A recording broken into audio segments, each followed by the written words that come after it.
Mourne has a lot of interesting bits and pieces, and we've explored a lot of them. But uh, my own background to Mourne is that I have lived and worked in Mourne for more than 40 years. As a young fellow living in Belfast when I was in my early teens, I got involved with some other young people who were keen on embarking on what we then called mountaineering, which was wandering around the mountains without map, compass, equipment, and exploring. And I had the good fortune to join a scout group that had a little cottage in Denny Water, which is one of the part of the Anlong Valley. But I think when I look back and see where it took me and how all of the involvement with the outdoors and the Mournes, great gift to the people of the country in terms of recreation. In about the 30s, people worked very hard. They had very little time off. And in Ireland, a group of forward-thinking people who'd explored the continent and used youth hostels in the continent felt this would be a beneficial thing to open in this part of the world.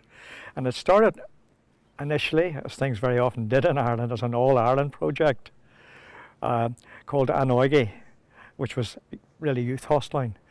And they moved north and tried to have it right through the north, but at this time in the 1930s, the north was slow to accept it, but there was a very gifted person called Wilfred Capper, who among other things brought the Youth Hostelling Association to Mourne and to Northern Ireland, but he also brought the National Trust. Well, we're thinking about youth hostel. The idea of a youth hostel was you paid a low premium, a low fee, a low membership. There were hostels dotted around the countryside, approximately a day's march, a day's walk, about 15 miles apart, and you had to get there under your own steam, including for those who had them, bicycles. But the real thing that started this thing off in big style was people were impoverished. They had been working on Saturdays and had only one day off, and very often a lot of people were churchgoers, and so Sunday wasn't readily available to them. But with the opening of hostels, people would walk, cycle, and go to the nearest hostel. And soon there was a whole range of hostels right around Northern Ireland.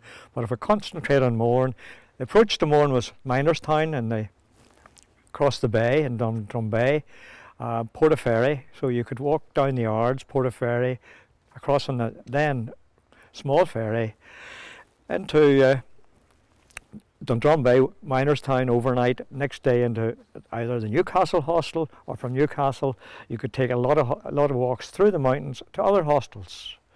For example, there was a hostel as you come round the shoreline, initially at an old cottage called Bala Cottage, and Bala Cottage was then superseded by a purpose-built hostel at Bloody Bridge, known as the Bloody Bridge Youth Hostel, which was built in a continental sort of chalet style, with mostly timber built.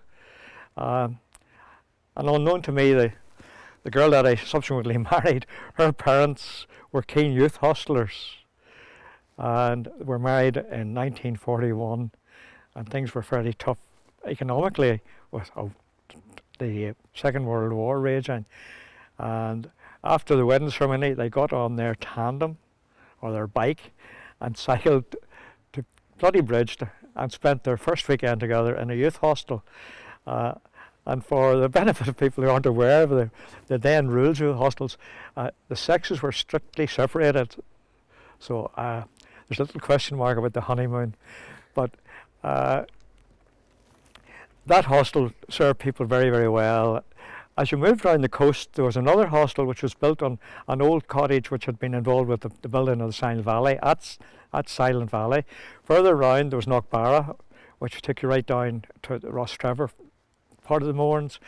As you travelled north again, you had a hostel subsequently built in 61, a King George Memorial Hostel at Kinnahalla, just on the hillside there. And then coming around back towards Newcastle, the most glorious wooden chalet hostel at Slievenamon, which looked right into the heart of the Mournes. And that hostel had a great significance because a lot of the early hostlers were more than keen walkers, more than enthusiasts, and they decided that there was an interesting challenge in Mourne, and that was the wall, what was then known as the Commissioner's Wall. And this was a 22-mile wall, which still to this day encircles all of the land which the Belfast Council, the Water Council, had bought to secure pure water for the city of Belfast, and subsequently built reservoirs, the Silent Valley and so on. But initially, to secure the purity of the water supply, they built a wall on the, if you like, the line of the watershed, the catchment. In other words, the water hitting this wall flows into the inner moorns and fills the reservoirs. And these guys, staying at Slieve na Man and looking out up the Hare's Gap at the wall, had this idea, at the time considered a little bit crazy, that it should be possible to walk the wall in one day, the whole 22 miles of it. So they set off from Slieve na Man, which meant at the start of their day they walked almost 3 miles to get to the wall. They then ascended the wall, and where it was level, and it's a high wall, it's in places maybe a metre wide, it's built of cut stone, and so it has a flat top to it. So people followed the wall, and the first people started early in the morning, and the records show that they finished, having had the wisdom to bring their bicycle lamps with them, by the aid of their bicycle lamps, back to Kinnahalla. And this was duly inscribed in the hostel daybook, and that set the pace and set the challenge. And that was just done as a very small thing by a small group of people. But by 1950, hosteling was extremely popular. People not only hosteled in Ireland, they hosteled all over Ireland, they hosteled right around the world, and with your hostel card you had this complete freedom. And in 1971, a hostel overnight cost you 10 shillings, about 50p for a night's stay, and children and young people got a half price. But in the 1950s, they were looking to raise some funds and support hosteling better and perhaps modernise them. For those who used hostels, your bed in a hostel was a wooden structure, no springs to your bed. It was simply a canvas base, rather like a stretcher, and you provided your own sleeping bag, sheet bag, and you had to bring one with you or hire one, and blankets. They were comfortable because most people haven't had a good day's exercise and no difficulty getting to sleep. But they decided in their late 50s then to do something to raise funds, and that brings me to a completely novel thing that happened in Mourne, and that was the Mourne Wall Walk. And in the early 50s, a small number of people, less than 50, started out to walk the Mourne Wall. And at that time, they started and signed on at Silent Valley, which meant that they had to complete the complete circuit of Mourne, right back down in Edinburgh Valley, almost to sea level again, and then to finish off, climb Binion, which was one of the highest peaks. And this was a very daunting challenge, having already just climbed Donard, come down Donard, lost all the height, and then you had to start almost from zero to regain the height. But anyway, that first year was only 40 people finished. The second year, and I participated proudly in 1958, and I managed, being reasonably fit and reasonably young, to do the wall, what we call the wall walk, in around 8 hours. The current times were between 8 and 10 hours. There were stop points. If you didn't make them by a certain time, you were turned off for your own safety. But this wall walk grew and grew like Topsy, and by the 80s was attracting 3,000 plus people. It was attracting people from all over. It became a challenge walk rather than a recreational walk. And in fact, by that time, the fell running brigade had started to participate, and people were running it or supposedly walking it in less than 4 hours at this stage. I think today it's even a shorter time than that for those that run it. But sadly, by the 80s, there were so many people involved, that local people involved with conservation. After one particularly very, very wet spring and early summer, because the wall was usually held around the Whitsun time, decided that it was doing environmental harm, and after a lot of debate and discussion, sadly, by 84, 85, the walk had finished. there's still possible to do it in your own time. There's still some organisations will issue with a certificate to show that you've done it in your own time, your own pace, and under your own organisation. There's some commercial organisations, and I provide and cover if you want to do it as a challenge. But that was one of the early things that happened. But around the same time as the walk took off, there was a major change in what was happening in education in the province. The 1947 Education Act, which came into force in Northern Ireland, meant that there were now secondary level schools as well as the old grammar schools. And this changed the whole concept that children finished at 14 and went to work. You now had young people staying on, and teachers themselves were changing their attitude to teaching. A lot of young teachers who come through Stranmillis College in the 50s and 60s had been encouraged by the college to join various organisations. There was a Ramblers Club in the college. There was a Field Study Society in the college, which I'm a member of both. And the Field Study Society was a group who enjoyed going out into the countryside, following the tradition of the Belfast Field Club, which was probably at its height in the 1850s, 1840s, where ordinary folk enjoyed going out to explore and experiment on the countryside. In fact, the Victorians collected anything that was collectible, flowers, stones, insects, and preserved them, vast collections of butterflies. But anyway, that led us on from the walk being simply, and hostel simply being for, if you like, young adults, to becoming school-based, and a lot of schools use it as an opportunity to take children, 14 and 15-year-olds, out of the classroom for recreation, for learning, for field trips, and the hostel gave them a reasonably priced way of doing this. But this interest showed the powers that be in education that there was perhaps more to be gained from having their own provision. And around this time, and by 1965-66, two or three major things happened in Mourne. Ardnabannon was opened, which was a big house owned by one of the wealthy linen merchants who'd come on the market. They turned it into a centre for mountaineering, walking, climbing, canoeing, camping, and all sorts of other social training. And also the Belfast board looked around and they didn't identify anything in Mourne, but the Down District Education Board, they decided they needed even further openings, and they opened eventually a sailing centre, which is still going strong, at Kilgore on Carlingford Lough. They also decided there was a benefit in giving young people practical fieldwork in geography and in the field sciences, geology, ecology, biology, and even in some instances agriculture. And they opened a field study centre, the Ebbett Centre, which was named after one of their chief executives, at Bransford, and for many years it served this area. But at one time in this area there would have been a school-owned centres, there would have been board-owned centres, and also the Central Council for Physical Recreation, which became the Sports Council of Northern Ireland. They were using Bala Cottage as an out centre, and eventually they decided, under the auspices of George Glasgow and Bert Slater, that they should have a purpose-built mountain hut. And this developed further than just a mountain hut. It became a rather plush field centre at Tullymore, built out of locally cut large logs in the style of a wooden log cabin. That led on to other developments.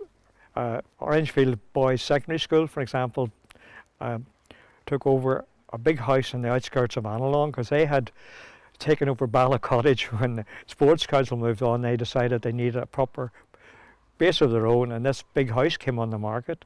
And our then principal, John Malone, because I ended up working at this house called Winlands, John couldn't persuade the powers that be to support him, so he used his own finance to get it, at least to establish the purchase.